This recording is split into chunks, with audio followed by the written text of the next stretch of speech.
Um, there's a video where you talk about how to be calm and avoid anxiety, and you say that the important thing is how you react. But does this help remove the anxiety from our heads? Yes. Yes. The important thing is to separate the anxiety from um,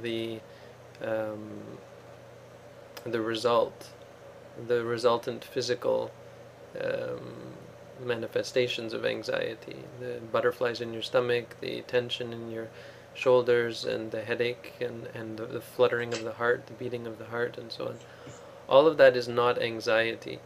And that's really the problem, even with meditation, because you'll say to yourself, anxious, anxious, and the effects don't disappear. You still have butterflies in your stomach, you still have a heart beating fast, and so on. But and so as a result, you think it did nothing, and then you get anxious again. You say, "Oh no, it's not working," and "Oh no, I'm still anxious," and then you get more and more anxious, and it snowballs. This is what it does if you're not meditating. You feel the effects in the body, you get more anxious. You get anxious, and the effects in the body get worse. You feel the effects in the body, and you get totally paralyzed as a result. The when you if you focus on the anxiety and focus on the effects of the body objectively, seeing them for what they are, um, you don't need the bodily manifestations to disappear. This is something that we don't get. You can be totally calm in the mind and have your body freaking out. This is logically logical. Um, so the you don't have to worry about what's going on in my my heart is beating very fast, I must be anxious, because no, you can't stop that. It's something that's going to take a few minutes to calm down, but immediately you can do away with the anxiety in the head. It's important to see that, and it's important to make the distinction, because I've given talks before where my heart was beating really really fast, and I had butterflies in the stomach. I was really, one might say, anxious, but where I had caught the anxiety and was acknowledging the feelings in the body, was clearly aware of them, and gave a great talk, and was perfectly clear and perfectly calm and happy, even though my voice was even shaking because of the fluttering in the body. But You that's know, not it's the really anxiety. funny, which is going along with what you're saying, is what I've noticed, and is like myself and other people say, but I'm not supposed to be feeling like this. Right. Well, what do you mean you're not supposed to be feeling like this? This is how you're feeling. Yeah. It's like people with lifelong depression. They're trying to always find that drug or that therapy that's going to cure them. But the whole, maybe if they were to just realize, oh, this is the way I've always felt, maybe they can adjust with it better and go on. Actually, For sure. that's what had taken place with myself, was Yeah. always, oh, but I'm not supposed to be feeling like this. I'm not.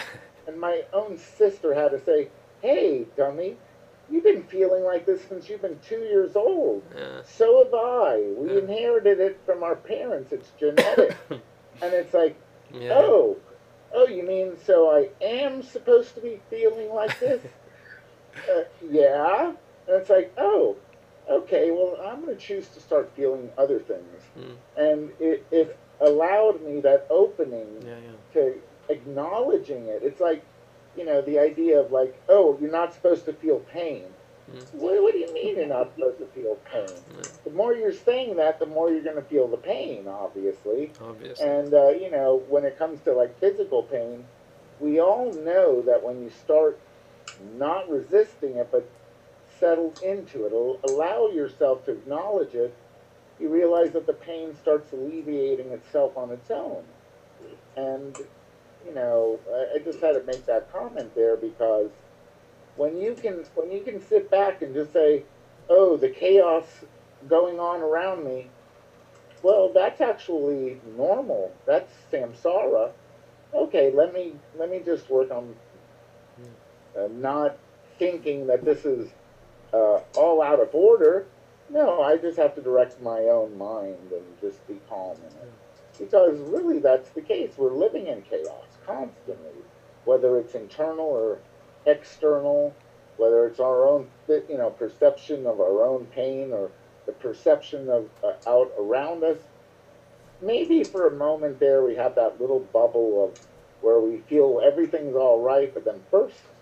And part of the joy of practicing Dharma is to go with those ups and downs, and the bursts and the deaths of all these different experiences. For sure. I probably said a little too much, but I just had to. No, that's exactly. I'm with you there, and I think one of the best example of this that I can think of, especially as it relates to anxiety, is insomnia. People are only insomniac because they want to sleep. It's kind of, that's obvious, right? Because I should be sleeping. I should be sleeping. Exactly. It's the worst. It's the worst form. I used to be insomniac, and I'd be up until 3 a.m. because I wanted to sleep, because I thought I should be sleeping. Buddhism, one of the first things, the quickest things that Buddhism is able to cure, as far as things that need to be cured, is insomnia. It's something that all it takes is for the teacher to say, you don't need to sleep. You would be far better off if you were to stay awake all night and be mindful. So do it. And it comes into play especially when they do an intensive meditation course. But even people in daily life, when you tell them, well, then don't sleep, stay up all night and meditate, and you say, good for you, I'm so so happy for you. I have to argue with my students to get them down to 6 hours of sleep at night. Oh, I could never do 6 hours of sleep. And then these insomniacs are what I get 3 hours a night. Great, good for you, more time for meditation. Meditate all night. And immediately, of course, they fall asleep and have no problems at all in the future. But the idea that you need to sleep more and so on, that you should be asleep, I thought that's... that conflict. Yeah, stress. Anxiety. It certainly is. Someone adds to this and says, someone's saying, can you talk about anxiety and how to deal with it, which I think we've done. And the second one, right above it, says anxiety and insecurity. Insecurity might be an interesting topic. That's a good one, yeah. It's a little bit different than anxiety, isn't it? It's... That's a good... I don't know if it's a Western world problem largely, but there's a lot of insecurity I find in the social circles that I run in. Yeah. Feeling that you are not... you're inadequate, or worrying that you might be inadequate. Right, yeah. Remembering things that you've done, and I was such an idiot to do that, and what they must think of me, and so on. We're so much harder on ourselves than other people are, aren't we? You ever been to one of those situations where you just did something you thought must have, everyone must think you're an idiot, and you just really ruined your relationship with everyone, and no one else really noticed, and they're kind of like, oh yeah, whatever. And we're like they're killing ourselves. Yeah, exactly. We're thinking about ourselves, they're thinking, so they don't really care. It's an interesting thing that tends to be the case. Our insecurity is thinking, how are they looking at us? They must really be judging us. People don't care. People don't really judge you. They judge you for a second, and then they go back to their own problems, because they got lots of them. So how do we deal with insecurity? Is it just almost like insomnia? Is it a similar situation where it's okay to feel insecure, or no? How do you approach think it's insecurity? yeah. Obviously you do, but I think it's much more difficult because it has to do with ego. Insecurity, you really have to. Insecurity is the core. It's part of the core, which is to give up self. Until you can be totally fine with being an idiot, you'll never be free from suffering. Until you can say something that just really makes you look stupid, and be fine with that. Because my teacher once did that. He said something that was really wrong, and it didn't faze him. He was like, yes, oh yes, sorry, that was wrong, and just went on with it. Well, I got no problem saying stupid things. Of course, I guess we would have to say, based on how you said that, it's kind of like a joke. I wonder if it's possible to be saying lots of stupid. There are people who say lots of stupid things and are fine with it and aren't enlightened, right? That's different, isn't it? Yeah. Well, but they don't have insecurity. There are people who. But that's not true. No, some people who I'm thinking of jokers, for example, people who just class clowns and so on, who thrive off of it. Deep down, are they really secure? Interesting topic, interesting question. That's interesting, yeah, because I'm very much like that. Sorry, what is it, Mark? Oh, I was just gonna add that being in school still, a lot of people around this age are very, very insecure, self-conscious of just what every little thing they do, and they're always thinking what do people think of me? How do I look right now? Yeah. And I mean, those thoughts come to my mind as well. And I think a fun, easy way to deal with that is just focus on what you're doing at the moment. You're thinking. It's really what you're doing.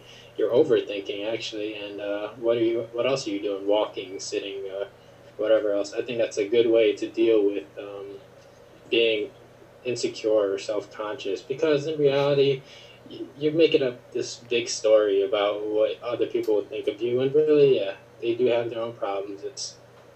They're, of course, you'll see it as you meditate more, that people really don't care about other people at all. They care more about it's not always self, true. Some people are very, very altruistic and empathic. Some people actually do. Some people are. Yeah, but if they do care, people aren't even caring even about themselves per se.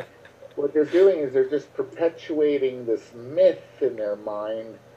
I mean, part of their myth could even be masochism. So, right. Or constantly putting themselves down. So, yeah. The idea that they're really caring about themselves. Well, the term care, maybe that's not the case, but they're definitely constantly playing this mythology.